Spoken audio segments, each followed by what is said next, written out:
Hey, good day everybody, and welcome back to the Air Warfare Group. This is Juice. So today's video is about the Phase 2 on the Super Carrier Case III approach using the Super Carrier module and the F/A-18 Hornet, the Charlie. And so in today's video we're going to basically be covering the section from the check-in down to the platform to include, let's back up a little bit, to include the commencing side. That's when all this starts. So we're going to go from commencing down to check-in, then platform, and then we're going to terminate the video at the 1200 foot line at 10 miles when we get to that point.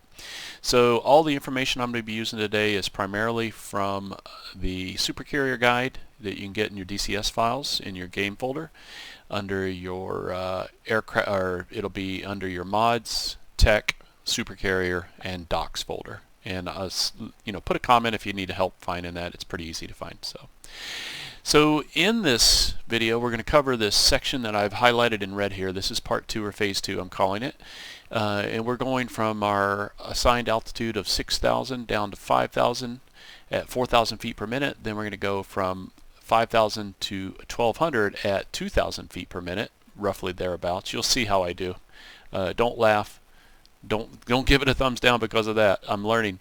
Hey, so we'll be doing the check-in and the platform. And you can see this is, if you look at the whole phase that I broke this approach down into 5 sections, you can see this is kind of the biggest section as far as what happens. There's a lot. I mean, you're changing, down to 1,200 feet from all the way up 6,000 feet. So at this point, you've already got your aircraft configured. You've already got you're already in contact with the carrier. You've already been established. You've got the TACAN dialed in, your ILS dialed in. You've got all your switches in the proper settings. And if you guys go back to the Case 1 videos, you'll see in the very first episode I talk about setting up the cockpit.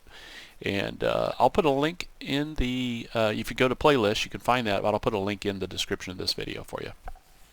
So apologize if my voice sounds funny. It's morning time here, and I do sound funny in the mornings. So, okay, so I mentioned that we're going to be using mostly the information out of the Super Carrier guide from ED.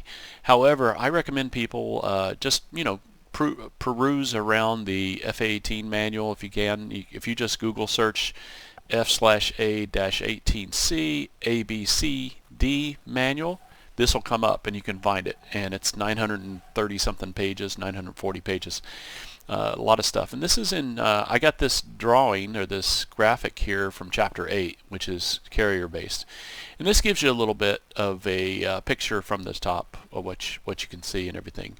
So this one right here is pretty much in line with what I saw on the ED Super Carrier guide. As far as if we flip back one page, you can see that right there, and then you see this, and it's all about the same.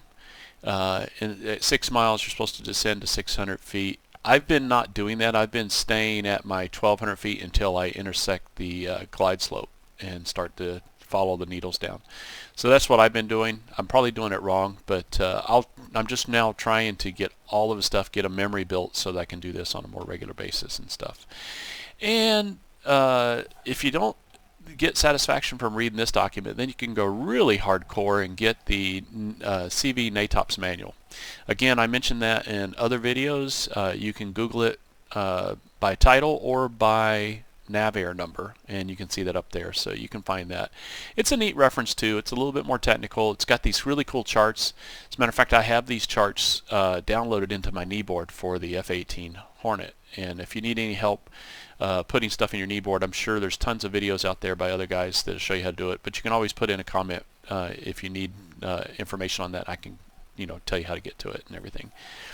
So moving along, a couple things I wanted to point out before we go to the video is there's some symbology in your HUD. Once you have your HSI page set up correctly, you're going to get the DME to the TACAN. You're also going to get the needles for the ILS. Once you have all the channels, the TACAN and ILS turned on and the channels set properly, and you'll get all that. A couple of things that I wanted to point out is the top ribbon that I've got boxed up there is the compass ribbon, and you can see that we're currently on heading 345.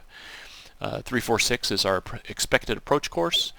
And then in that ribbon you'll see an inverted V, or a little point like an arrowhead without a stick. That is called the carrot. That's, well, at least that's what I call it. That's what I heard other pilots in my past call it. But tell me if I'm wrong. That is what I call the carrot, and that is your indexer line that tells you what your heading is on the magnetic compass. And then over to the right, you'll see on the altitude side, remember we got airspeed on the left. If we're doing 300 knots, our altitude is, we're at rad out right now. We've got rad out selected down at our altitude selection below the HUD, or below the UFC. And right now we're at 6,010 feet above the water. And our vertical speed is plus 60 right now. Now you won't see a plus in front of a number if it's positive. You'll only see a minus in front of the number if it's negative. And you'll see that during, keep an eye on that during the descent. You can see right now that when I took this picture, we're at 26.8 nautical miles from the Teddy Roosevelt. That's to the TACAN station. That works for land-based TACANs or air-to-air TACANs or ground TACANs. The only time you're not going to be able to get a DME, distance measuring equipment reading on that, is when you're doing actually you will get it you'll get DME when you're doing an air-to-air buddy TACAN, where you're at, let's say your buddy's at TACAN 1 and you're at about TACAN 6.4, so you can maintain your separation for training. And that is, in that situation you'll get a DME, you just won't get a course line or a director line showing you where it is on the compass ribbon. Over on the left side, below the AOA indicator, the Mach indicator, and the G meter in the HUD, you'll see the clock, and this keeps you from having to glance down at the clock if you just use this in the HUD. It's usually defaulted to the HUD when you have it turned on. And at the bottom we have our angle of bank indicator, or what it is you go over, and it's the first scale is graduated. I believe that's 10 degrees. And then you have like a 20 degree, and then you have a 30 degree. And it could be, yeah, I think if you go far enough, I think there's a 45 also, but I haven't gone that far yet. And again, if you're up on these angles and have a good description of that, please leave a comment for everybody. I'll make sure I'll pin it and put it up in the top so everybody can see it. It's a really good way to share information here on the channel. So I think that's it. Let's go to the video. So I have the video paused in DCS, and we'll watch it from here. Again, we're just going to go just to the point down to 1,200 feet. And watch for the mistakes. I make a few of them in here. Like I said, I'm still practicing. To tell you the preface of this, of the setup for this before we hit play, I am racing to get, I just got past 47, which was my compens time. I'm at 22.5, so I'm outside of that 21-mile window. And if you guys remember Prickly Hedgehog's comment about Jello in one of his fighter pilot episodes, he was always worried he was going to miss his commence time. And I tell you, it's a science to get your you get into that racetrack and get back to that 21 miles at your assigned time. So I'm racing to get back to 21 nautical miles to call in commence. So I'm just going to homogenize it a little bit and call it good here. I went a few seconds over the 47, and I brought up my comms. I'm racing to get back online. Let's see what happens when I hit play. Here we go. 310, commencing, state 4.4, altimeter 29.93. Okay, so now you'll notice when you're doing this, okay, I've got a lot of information to manage. I'm looking at my descent rate, which is already starting to come down because I was a little bit over my 6,000. I was like 130 feet over it. And my speed is off because I wanted to be about 300 when I entered this. So I'm going to have to slow down here pretty soon. But you'll see all the things that change, and you've got to kind of like cross-check you don't have to worry about your time anymore because you've commenced. Now you're having to worry about your speed, your descent rate, and you're flying on centerline on the needles and stuff. So we'll see what's going on. Remember my approach course. 310, radar contact, 21 miles. Expect final bearing 346. Expect final bearing 346. Switch approach. 310.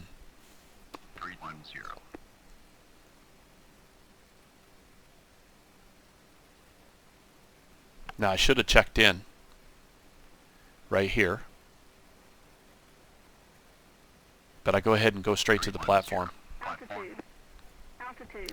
And when you're at 6,000 feet, so now once I pass the platform, now I'm going to come up to about 2,000 feet descent rate. But that's the thing is, when you're at 6,000 feet, you've only got 1,000 feet to do the commence, check-in, and the platform call.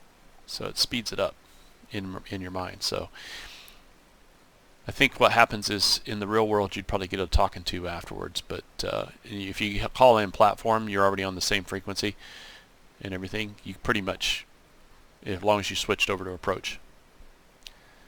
So we're holding about 2,300 feet descent rate, trying to clean that up a little bit. 2,400. So I'm getting a little low. I'm making up for time. There we go. Now we're back up. Slowing down. 14 miles out. Trying to get to 250, that magic number where we can lower the gear and then eventually the flaps. I think I go ahead and lowered my hook already. Yep. I put the hook down first, just like if I was doing a case 1. As soon as I start the approach, I have my hook down. Okay, there comes gear. Let's see, hook is down, gear's coming. Look at that. Still at about 2,000 feet descent rate, 1,500, about 300 to go. Now at this point I don't have any sight of the ship. Now if we were going to do a case 2, if I understand this right, correct me if I'm wrong guys, if we were going to do a case 2, I would see the ship at 10 miles and call see you at 10, and then I would just basically clean up for an overhead brake and brake with my tail down. So I descended below the 1,200 a little bit too much, so I'm climbing back up a little bit. And I'm also off, see how I'm off the line a little bit? So I'm coming to the right of the line to re-intersect it so that that vertical line in the HUD is right through the velocity vector.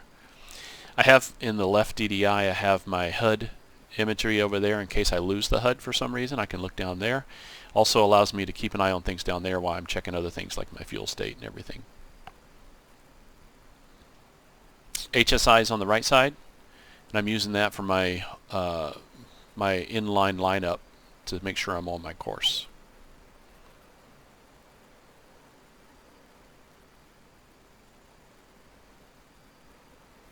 There we go. Now 346 right there. That's our expected approach course. So theoretically, if I keep that needle centered in the circle that's part of the velocity vector and just fly the needles, I can fly right down to the deck. And we're inside of our 10 miles. So guys, I'm going to go ahead and pause this here. That's pretty much this element or phase. Again, if you have any questions, please put them in the comments.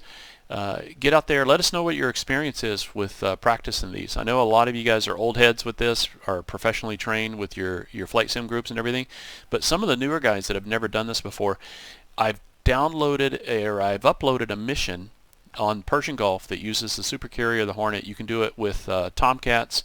I also have the Tarawa and Harriers and Hueys to fly out to the Tarawa, so you can pretty much practice with all different types of airplanes. I may even have some F-16s on land base over at El Dafra. Not sure about that. I don't know if this version has that or not, but if you guys want to check it out, I've got a link in our community posts. Go to Air Warfare Group on YouTube, click on Community tab, and then scroll down till you see the link for the mission that we uploaded. Have a good day, everybody. Enjoy DCS. We're here to help if you have any questions. Thanks for watching. Bye.